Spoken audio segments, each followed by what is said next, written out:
Besem haab we haben we ruah hakodes Elohe Echad. Dalam nama Bapa, Putra dan Roh Kudus, Tuhan yang Esa. Bapa di sorga, kami memuji dan mengucap syukur kepadamu atas segala kasih, karunia, anugerah, limpah rahmat dan berkat-Mu. Atas segala semua perbuatan Tuhan dalam hidup kami, penyertaan kasih setiamu, pengiringanmu, perlindunganmu, semua yang Tuhan perkenankan dalam hidup kami. Untuk itu kami mau menaikkan ucapan syukur kami yang tak terhingga kepadamu. Seraya senantiasa menyerahkan diri kami di hadapan Engkau. Sebab di dalam Engkau kami akan terpelihara dengan sempurna. Karena Engkau adalah pemelihara yang kekal. Saat ini kami ingin menyerahkan diri kami, hidup kami. Kami ingin menundukkan pikiran kami, akal budi perasaan kami semuanya hanya ke dalam tangan-Mu. Karena firman-Mu itulah yang satu-satunya yang menjadi pegangan dan pedoman bagi kami. Karena itulah kebenaran yang Tuhan berikan, bahkan janji yang Tuhan berikan bagi kami. Dan Roh-Mu itu sendiri yang akan mengerjakannya di tengah-tengah pewartaan ini. Terima kasih Bapak, dalam nama Yesus kami berdoa. Amin. Silakan duduk.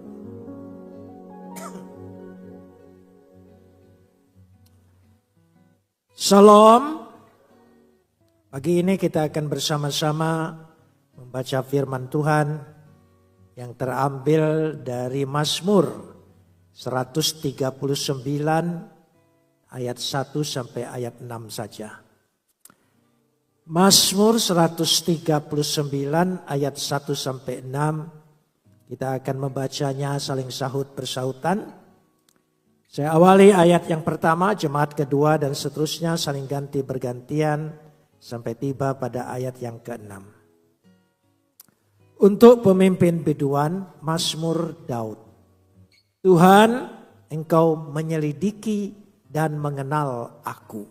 Ayat 2. Engkau mengetahui kalau aku duduk atau berdiri. Engkau mengerti pikiranku dari jauh. Engkau memeriksa aku kalau aku berjalan dan berbaring. Segala jalanku Kau maklumi. Sebab sebelum lidahku mengeluarkan perkataan, sesungguhnya semuanya telah Kau ketahui ya Tuhan.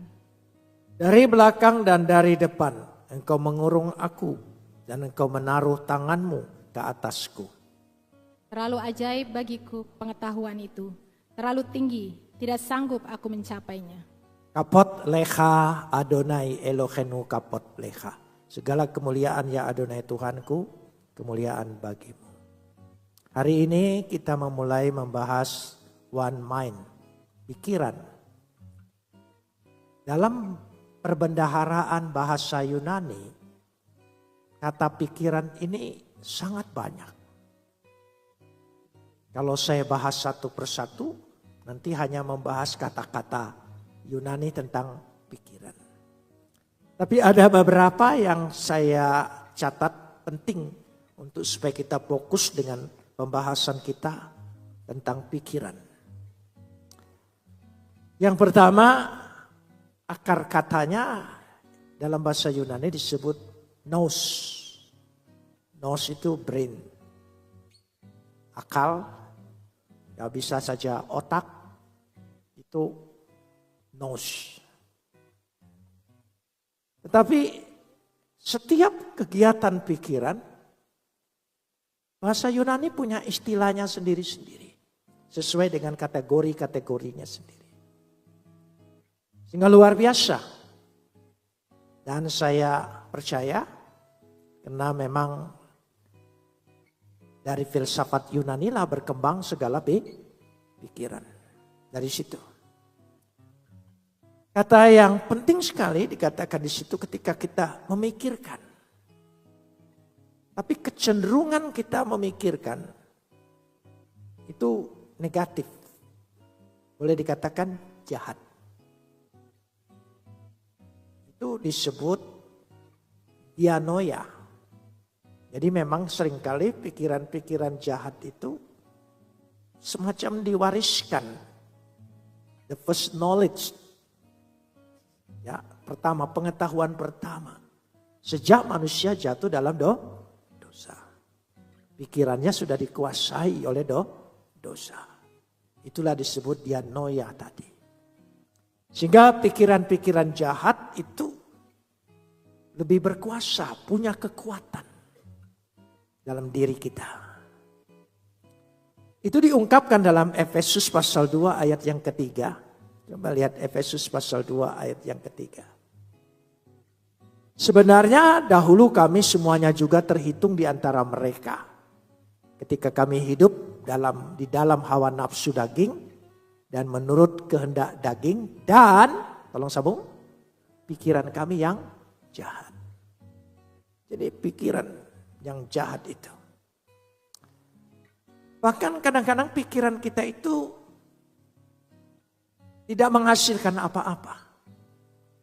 Berpikir keras tapi tidak ada hasilnya. Ya. Di dalam Efesus pasal 4 ayat 17, supaya kita tahu ini pengertian dianoia. Dia memakai segala kata dianoia, pikiran yang jahat. Sebab itu kukatakan dan kutegaskan ini kepadamu di dalam Tuhan. Jangan hidup lagi sama seperti orang-orang yang tidak mengenal Tuhan. Dengan apa? Pikirannya yang sia-sia. Ya, dia tidak punya tujuan sebetulnya. Jadi belum mati, tapi berada dalam kuasa maut. Ada dua kata yang perlu diperhatikan dalam Alkitab. Maut sama mati itu beda. Maut itu sama mati itu beda. Kalau mati, itulah hari kematian kita. Itu mati. Tapi maut, kita masih hidup. Tapi kita hidup dalam alam maut. Dikuasai oleh maut. Upah dosa adalah maut, bukan mati. Upah dosa adalah maut. Jadi itu yang dimaksud di sini. Sehingga pikiran kita menjadi tidak produktif. Pikiran yang sia-sia. Bahkan dalam Efesus 4 ayat 18 kita ini masih memakai kata dianoia tadi, dianoia.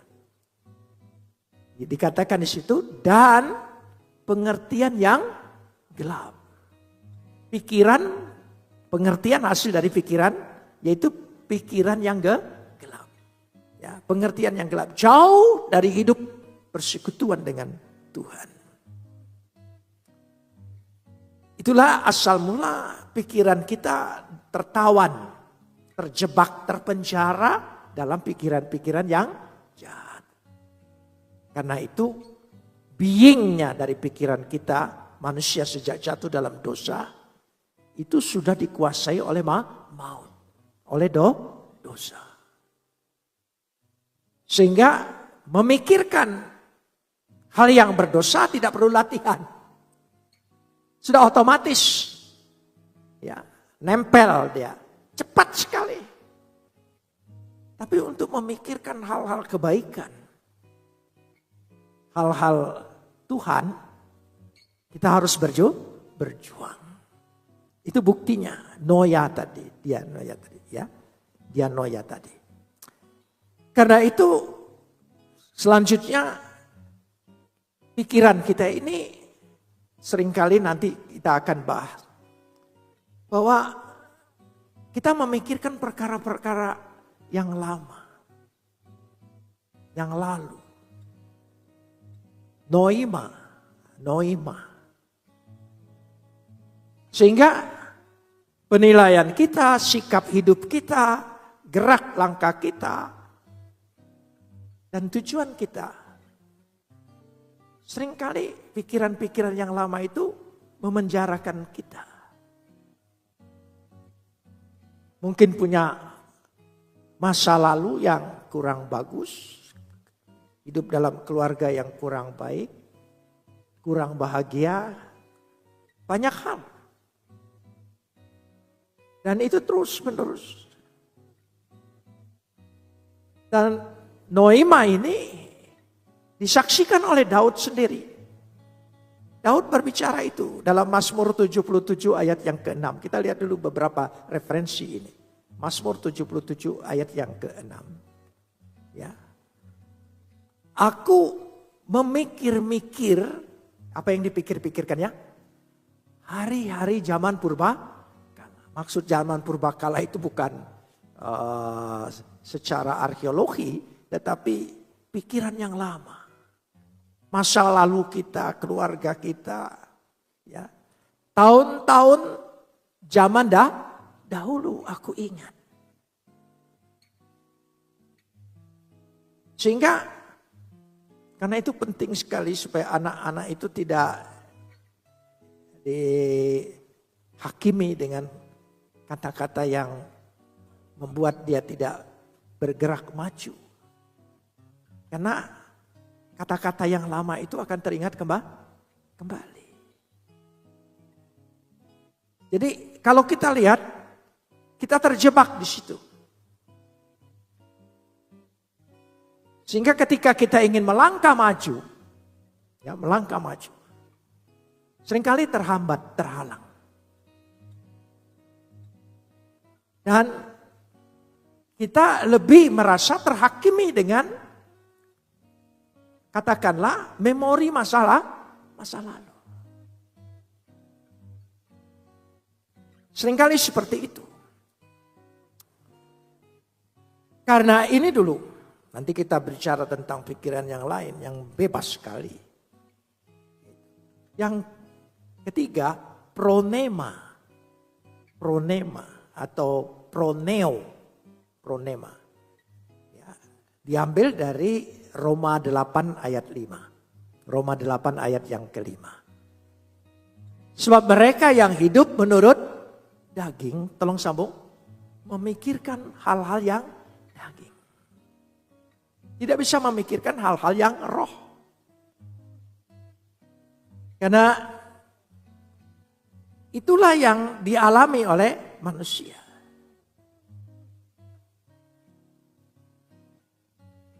Masih banyak lagi ya, hal-hal tentang perbendaharaan kata pikiran ini.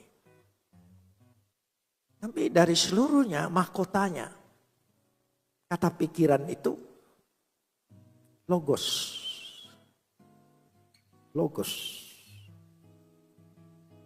Logos itu pikiran Tuhan. Atau kita kenal firman Tuhan. Makanya saya sebut mahkota dari kata-kata Yunani tentang pikiran adalah logos. Logos itu bicara tentang pikiran Tuhan. Nah, bagaimana kita memilikinya? Karena apa yang katakanlah kehidupan kita ini, apa yang kita pikirkan? Hasilnya adalah apa yang kita pikirkan. Jadi jangan nyalahkan orang. Jangan nyalahkan orang. Kalau kita melihat itu, maka dikatakan pikiran dan hati, kita sudah bahas tentang hati, adalah menunjukkan keutuhan dari sikap manusia. Hati dan pikiran itu utuh, keutuhan sikap manusia. Keduanya saling mengikat dan saling mempengaruhi. Satu dengan yang lain. Seorang ahli psikoanalis membagi pikiran kita itu alam sadar dan di bawah sadar. Ternyata di bawah sadar ini memorinya besar sekali. Yang sadar, yang sekarang. Dan kalau memorinya sudah penuh, dia muncul ke permukaan. Baik melalui mimpi, kenangan-kenangan yang traumatis. Yang kadang-kadang kita sangat sedih, susah, meskipun itu hanya diingatkan dalam mimpi. Hari itu pasti saudara terpengaruh besar. Nah, ini muncul di sini. Lalu bagaimana di bawah sadar ini, nanti kita lihat. Kalau yang berkuasa logos. Pikiran sadar kita membaca, ya, melihat, membaca firman Tuhan. Begitu banyak dia akan mengendap. Tapi dia akan muncul. Apalagi saat-saat kita membutuhkannya. Betapa hebatnya pikiran ini. Ya, betapa punya kekuatan sehingga mempengaruhi manusia. Itulah Mazmur 139 berbicara yang pertama, ayat 2. Tuhan, Engkau mengetahui kalau aku duduk atau berdiri. Tolong sambung. Engkau mengerti dan mengetahui pikiran kita. Jadi Tuhan tahu apa yang kita pikirkan. Maksudnya, pikiran manusia dan hati manusia menjadi pusat perhatian Tuhan. Nah, apakah pikiran dan hati kita Tuhan yang menjadi pusat kita? Dia tahu.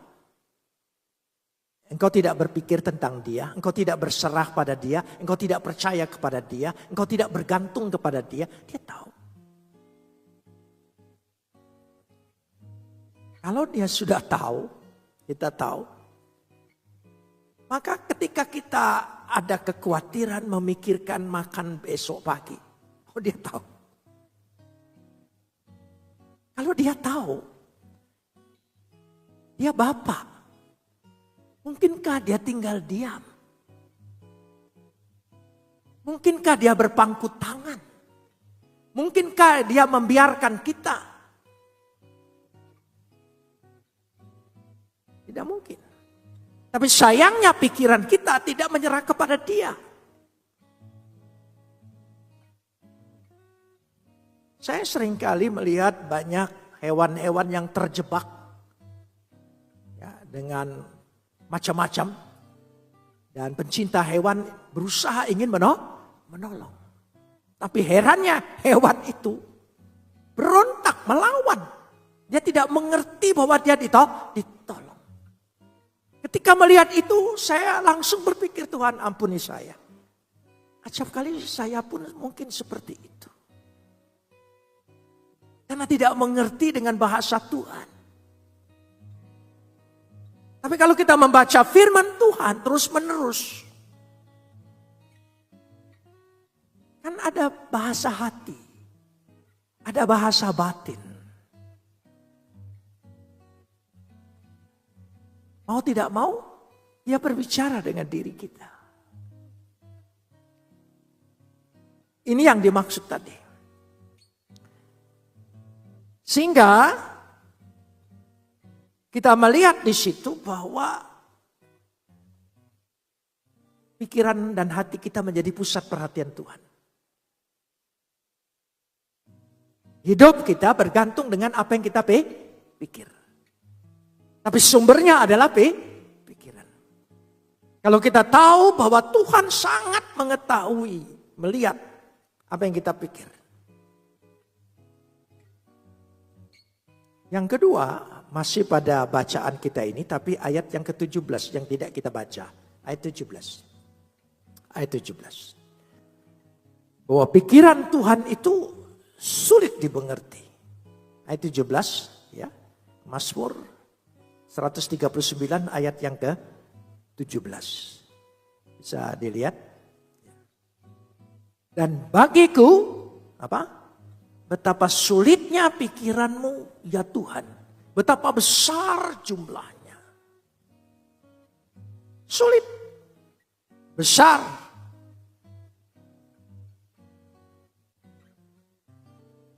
Loh, pikiran Tuhan itu sulit dimengerti. Ya jelas. Tapi pikiran Tuhan itu logos. Firman. Jadi kalau kita, firman itu adalah Yesus. Yesus itu utuhnya pikiran Tuhan. Kehendak Tuhan, kasih Tuhan, perbuatan Tuhan, semuanya tertumpah pada pribadi Yesus.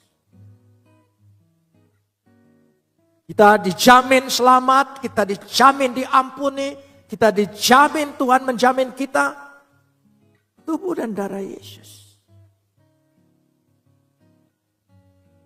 Sulit dimengerti, tapi lewat anaknya. Kalau tanpa Yesus tidak seorang pun bisa tahu Tuhan itu bagaimana. Kita bersyukur.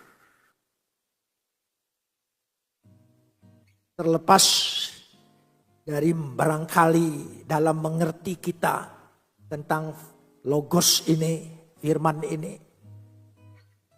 Bermacam-macam pengertian yang mungkin saja berlawanan satu dengan yang lain, yang kita lihat pertentangan-pertentangan sesama Kristen sendiri. Tapi yang tidak akan bertentangan pribadi Yesus. Pribadi Yesus. Amin. Jadi kita lihat pribadi Yesusnya. Kalau membaca itu memang bahasa kita itu bisa salah-salah, bisa salah mengerti. Ya. Karena perbedaan kata-kata, bahasa, kalimat. Ya, seringkali. Nah Tuhan, kalau pribadi Yesus, kita tidak akan salah mengerti. Amin. Pribadi Yesus tadi. Karena itu, ya, yang ketiga ayat 23. 139 ayat 23. 100 ayat yang ketiga. Ayat 23. Mazmur 139 ayat 23. Selidikilah aku ya Tuhan dan kenalilah hatiku. Tolong sambung. Ujilah aku dan kenalah pikiran-pikiranku. Artinya begini. Sekarang saya serahkan pada Tuhan. Engkau yang menguji pikiranku. Mana yang boleh, mana yang tidak boleh. Berserah kepada Tuhan. Bersihkanlah pikiranku.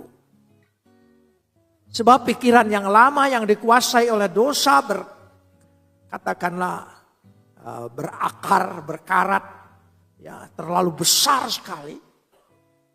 Sehingga dia punya kekuatan melumpuhkan aku. Sekarang aku ingin berserah kepada Tuhan. Supaya Engkau menolong aku. Kenapa saya katakan pikiran ini perlu bersih, perlu jernih? Ya perlu. Sebab siapa dirimu itu apa yang kita pikirkan. Karena itu kalau kita selidikilah Tuhan, kita dikuasai oleh firman Tuhan, maka pikiran kita ini ya jangan sampai dikuasai oleh pikiran orang lain.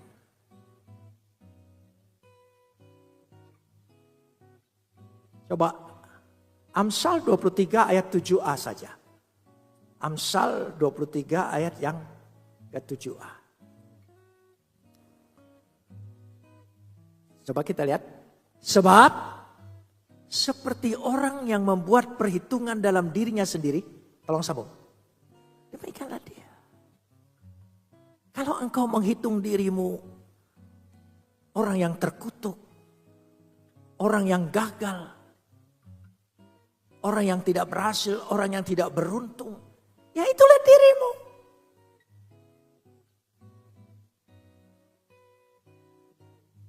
Apalagi kalau kita mengikuti pikiran orang yang merendahkan kita, menghina kita, mengejek kita, memojokkan kita. Kita pikirkan itu perkataan dia adalah ukuran untuk diri kita. Bahaya sekali. Saudara punya pikiran? Kenapa harus diisi dengan pikiran orang lain sih? Bebaskan. Pikiran kamu bahwa aku jelek, kembalilah ke pikiranmu. Tidak akan masuk mencampuri pikiranku. Amin. Sehingga kita tidak dikuasai. Seringkali kita gagal itu karena kata orang, pikiran orang, pendapat orang. Kalau engkau terima sebagaimana engkau mengukur dirimu sendiri, demikianlah engkau. Kata Amsal.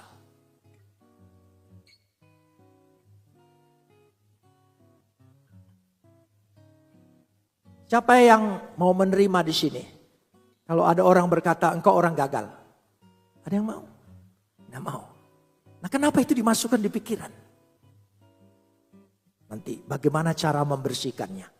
Bagaimana cara membersihkannya supaya itu tidak mengendap, diam di dalam pikiran kita, apalagi dalam hati kita. Setiap orang mengejek kita, kita pikirkan. Terus ejekannya kita simpan di hati. Ini tolol enggak, saudara? Saya juga pernah tolol seperti itu. Tapi firman Tuhan mengajari tidak boleh seperti itu. Supaya engkau terbebas, termerdekakan. Supaya engkau dengar firman Tuhan. Engkau orang terbuang. Coba firman Tuhan. Engkau biji mataku. Engkau kesayanganku. Engkau milikku. Bahkan ada ayat berkata, engkau hartaku yang berharga. Yang ngomong itu Tuhan. Amin. Oh iya. Jadi firman Tuhan itu baca, katakan dengan diri kita. Kalau perkara-perkara yang jahat, engkau pikirkan itu akan menimpa kita. Pasti itu.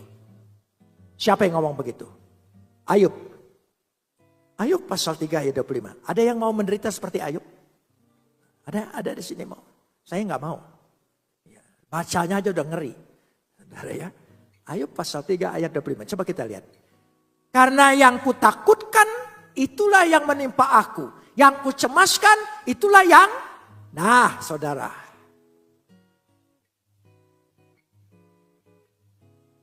Tidak perlu takut dengan penyakit kita. Gak perlu. Karena aku sudah tidak hidup dalam alam maut.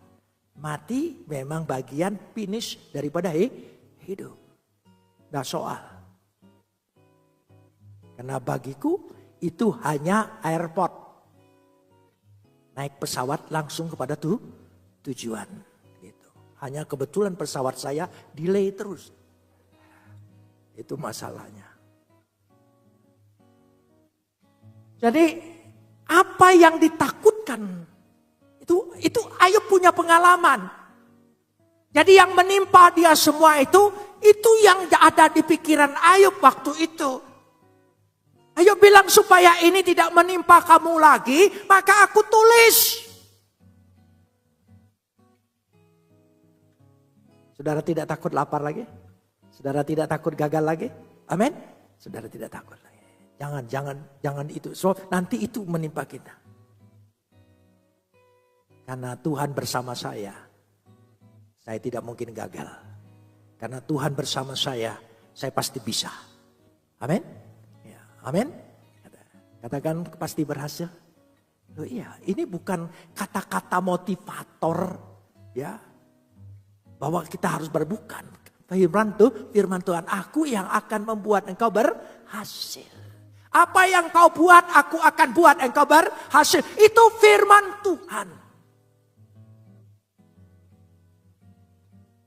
Tuhan berikan.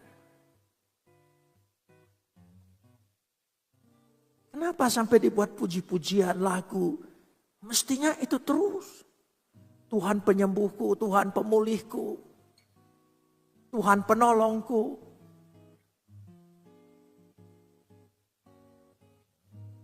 Saya senang sekali dengan Mazmur 46 ayat 2 itu. Tuhan adalah penolongku dalam setiap kesesakan. Setiap kesesakan. Dia penolongku. Karenanya meletakkan pikiran pada firman Tuhan. Ya. Memiliki atau menaruh pikiran Kristus di dalam pikiran kita, itu maksudnya apa? Filipi pasal 2 ayat 5. Filipi pasal 2 ayat 5. Hendaklah kamu dalam hidupmu bersama menaruh pikiran dan perasaan yang terdapat juga dalam Kristus Yesus. Supaya kita bisa memiliki, menaruh pikiran dalam Kristus, berarti firman Tuhan itu. Pribadi Yesus sebagai Immanuel yang tidak pernah melepaskan aku. Dia bersama dengan aku apapun yang terjadi. Amin. Imani. Bahkan saya baca dalam bahasa Yunaninya yang lain lagi, tapi tidak perlu saya uraikan. Mind itu bisa membuat kita minded. Radikal. Radikal berpikir semata-mata hanya Yesus.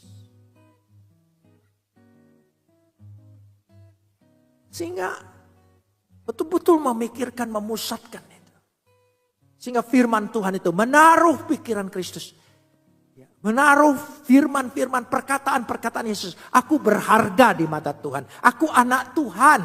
Dia tidak pernah tinggalkan aku. Katakan amin. Cuma katakan semua itu dengan diri kita. Jadi iblis tahu saat kita sedang susah, kita paling susah bertemu dengan Tuhan. Kita paling malas berdoa. Kita paling malas baca Alkitab. Bagaimana kita bisa ketemu kata-kata Tuhan yang menguatkan kita? Iblis tahu itu. Karena itu justru saat-saat kita sedang masa-masa krisis, doa itu berbicara dengan Tuhan. Sekali lagi, doa itu bicara dengan Tuhan. Maka disebut dalam bahasa Ibrani tefillah. Tefillah. Tefillah itu berdoa. Berdoa artinya apa? Bicara dengan Tuhan. Jadi doa itu bicara dengan Tuhan. Kalau ada kesempatan bicara dengan presiden kok kita bangga? Ya. Sekarang kita diberi kesempatan bicara dengan Tuhan, kok kita tidak bangga? Saya ingin bicara dengan Tuhan. Kalau ada apa-apa, saya bicarakan dulu dengan Tuhan. Kayak orang rohani ya. Tapi kalau dia tanya bicara dengan Tuhan bagaimana? Ya doa. Dia tahu pikiran kita, dia tahu kata-kata kita. Sebelum kita ucapkan dia sudah tahu. Enak kan ngomong dengan itu? Kita lain kalau ngomong dengan orang. Sebelum aku ucapkan dia sudah bantah dulu. Sulit sekali. Belum dia dengar tuntas omongan kita. Dia sudah bilang tidak. Itu manusia. Itu manusia. Tapi Tuhan tidak. Sebelum kita ngomong, dia sudah ngomong dulu. Ya. Terus, ya tinggal kamu ngomong aja. Ya, dikuduskan namamu, datanglah kerajaanmu, jadilah kehendakmu. Berilah kami makanan pada hari ini yang secukupnya. Oh ya, dia udah tahu. Apalagi kita memulai, mari kita berdoa Bapa kami. Oh dia udah tahu. Lalu karena dia sudah tahu, lalu kita bilang, ya kalau begitu sudah tahu, sudahlah Tuhan. Bukan itu masalahnya. Karena pikiran itu tercetus menjadi sebuah perkataan. Perkataan itu adalah ikrar, tekad, iman. Sehingga diperkatakan, itu namanya emunah. Ya disebut sebuah kepercayaan. Kita sebut sana. Jadi membaca Alkitab bukan kewajiban orang Kristen ini dan itu, bukan. Membaca, mengisi pikiran-pikiran kita dengan pikiran Tuhan. Amin. Mulailah, isilah pikiran kita dengan pikiran Tuhan. Bagaimana caranya? Kita bukan meditasi kebatinan, bukan. Baca Alkitab. Baca Alkitab. Ya, bagi orang tua yang kesusahan huruf kecil, lembaga Alkitab sudah mencetak huruf besar sekarang. asal kuat bawanya. Karena dia berat, tapi tidak apa-apa untuk di rumah baca itu. Ya. Kenapa demikian? Karena dikatakan Filipi pasal 4 ayat 7. Filipi pasal 4 ayat yang ke-7. Filipi pasal 4 ayat 7. Damai sejahtera Tuhan yang melampaui segala akal. Coba. Akan memelihara hati dan pikiranmu dalam Kristus Yesus. Katakan amin. Ya, dia melampaui. Dia akan memelihara, menjaga pikiran sehingga kita tidak terjebak.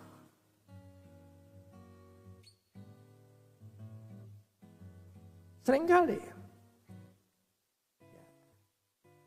kita ini lebih mencap diri kita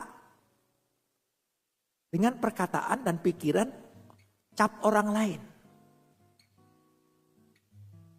Itu tidak boleh. Itu pemalsuan. Produk-produk kita dicap orang lain kan tidak boleh kan saudara. Harus oleh kita. Saudara mengimani pasti berhasil. Ya, coba pikiran, jernihkan pikiran kita. Kalau masih kacau, baca firman Tuhan. Baca terus firman Tuhan. Ya, kalau masih kacau. Pasti Tuhan berkati. Pasti semua punya masa depan yang indah. Amin. Nah, bagaimana caranya? Ya. Filipi yang terakhir ini. Filipi ini bagus sekali. Filipi 4 ayat 8. Filipi 4 ayat 8. Jadi akhirnya saudara-saudara, semua yang benar, semua yang mulia, semua yang adil, semua yang suci, semua yang manis, semua yang sedap didengar, semua yang disebut kebajikan dan patut dipuji. Nah, sekarang kita buat kalimatnya jadi bahasa Indonesia yang simple. Ya, itu tadi tetap dulu ya. Coba kalimat yang terakhir, kalimat yang hampir. Pikirkanlah ya, pikirkanlah semuanya itu. Kita balik. Tata bahasa Yunani ini menjadi tata bahasa Indonesia. Pikirkanlah semuanya itu. Nah, itu kalimat. Pikirkanlah semuanya itu apa? Semua yang benar, semua yang mulia, semua yang adil, semua yang suci, semua yang manis, semua yang sedap didengar, semua yang disebut kebajikan dan patut dipuji. Pikirkan itu. Itu yang kuasai pikiran kita. Mari kita uraikan satu-satu. Ayo kita semua. Pikirkanlah semuanya itu. Saudara mau pikirkan semua ini? Seperti dikatakan pada Filipi 4 ayat 8. Ya, semuanya itu. Semua yang benar. Katakan pikirkanlah semua yang. Nah, menurut kita apa saja yang benar kita harus pikirkan. Engkau jelek. Tuhan bilang biji matanya kau. Aku ini anyaman Tuhan. Lukisan Tuhan. Ya. Hidupku itu dirancang oleh Tuhan. Bahkan dia rancang sejak dalam kandungan ibu. Amin. Oh iya. Baik sekali. Semua yang benar. Coba satu persatu. Atau nanti di rumah bikin inventaris. Ya, tulisan. Semua yang benar yang aku akan pikirkan menurutku. Aku ini. Berhasil. Indah. Bagus. Ya, semua yang mulia. Pikirkan semua yang mulia. Kita selalu membayangkan semua yang jelek-jelek, yang hina-hina, yang rendah-rendah. Kita selalu pikirkan gitu. Karena kita terpengaruh oleh cibiran orang, sinisnya orang, lirikan mata orang. Biar jering matanya, aku tidak seperti apa kata dia. Amin, saudara. Biar aja sampai jering matanya. Ya, saudara kalau dilirik orang sinis langsung tidak enak ya. Biarin aja, jerenglah matamu gitu ya. Bagi saya mulia di hadapan Tuhan. Amin. Ya, semua yang adil, semua yang suci, semua yang manis. Saudara catat semua yang manis. Apa saja kira-kira dalam hidupmu semua yang manis? Cintaku, rumah tanggaku, istriku. Amin, saudara. Iya, semua seperti itu. Tuhan sudah atur sebaik-baiknya. Tuhan sudah pastikan, tetapkan seperti itu. Ya. Jadi ya, kalau saya berumah tangga 56 tahun, ya Tuhan izinkan punya sparring partner di ring tinju terus-terusan. Ya itu untuk supaya ada gairah hidup. Nah kebetulan Tuhan izinkan janda. Sudah ditinggal meninggal, nikmatinlah. Ya tidak ada lawan lagi di rumahmu. Loh iya, jadi semua yang manis-manis gitu. Ya, itu makanya. Itu penting saudara. Ya, jadi lama tapi jadi sparring partner ring tinju tadi saya bilangnya. Tapi kalau Ibu Yusuf tidak keluar, tidurnya tidak bangun-bangun, sudah khawatir saya saudara. Jangan sampai lawan saya duluan. Lu kan lebih enak kita duluan kira-kira ya, biar dia yang sedih gitu ya. Kira-kira kita pikir seperti itu. Loh iya. Nah, itu. Jadi maksud saya semua yang manis dalam hidup ini. Amin. Ya, memang kita tidak akan punya suami yang sama. Ya, punya karakternya sendiri-sendiri. Ya sudahlah, terima itu yang terbaik buatmu. Sebab kalau dirubah itu jadi kacau. Saudara. Jadi itulah yang terbaik. Kenanglah keindahan itu. Amin. Semua yang manis. Masih ingat lagi semua yang manis-manis? Ya, semua yang sedap didengar. Amin. Pikirkanlah. Jadi begitu kita mikir ingin ngomongin orang jelek, ingat ayat ini. Aku diperintahkan pikiran yang sedap didengar. Jangan ikut-ikutan. Biarin aja dia seperti itu. Ya. Orang suka ngomongin orang jelek, ya. Ingin menutupi kejelekan dia. Makanya dia ngomongin orang. Sebab biasanya orang itu menjadi cermin bagi dirinya sendiri. Ya gampang aja itu. Jangan iya di ibadah, dengar khotbah, iya pulang dari sini lupa lagi. Keluar dari tempat itu sudah mulai. Makanya saya pikir memang betul. Ya, wanita itu suka kepo dengan orang lain. Ya, dari dulunya. Adam itu tidak pernah main di bawah pohon pengetahuan. Hawa itu saking keponya. Dia berada di bawah pohon sambil lihat-lihat. Masa enggak boleh sih? Apa sih? Kenapa sih? Pohon pengetahuan? Kenapa sih? Enggak boleh sih? Saking nanya terus berhari-hari, muncul iblis. Diajak dialog. Nah itu hati-hati. Berhenti. Amin saudara. Loh iya itu. Loh iya. Ayo jujur ibu-ibu. Ya, coba. Untung di gereja kita ini tidak ada yang nyeleneh gitu.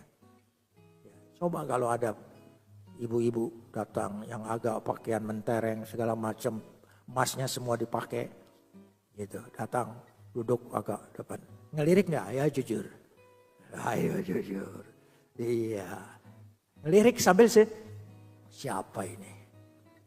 Baru datang GKA mau di depan lagi. Emangnya dia nyumbang berapa? Nah, itu saudara. Nah ini. Sekarang semua yang sedap didengar, berhenti amin. Supaya kita sehat, pikiran sehat, hati sehat, hidup sehat, baru bisa sehati, sepikiran. Amin. Oh, kita pasti hidup bahagia. Semua tema ini untuk hidup kita, bukan untuk Tuhan. Dikatakan di sini, semua yang disebut kebajikan dan patut dipuji.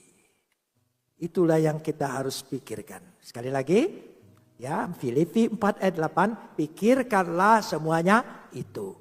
Kalimat yang dibawa menjadi di atas. Pikirkanlah semuanya itu, semua yang benar, semua yang mulia, semua yang adil, semua yang suci, semua yang manis, semua yang sedap didengar, semua yang disebut kebajikan dan patut dipuji, katakan amin.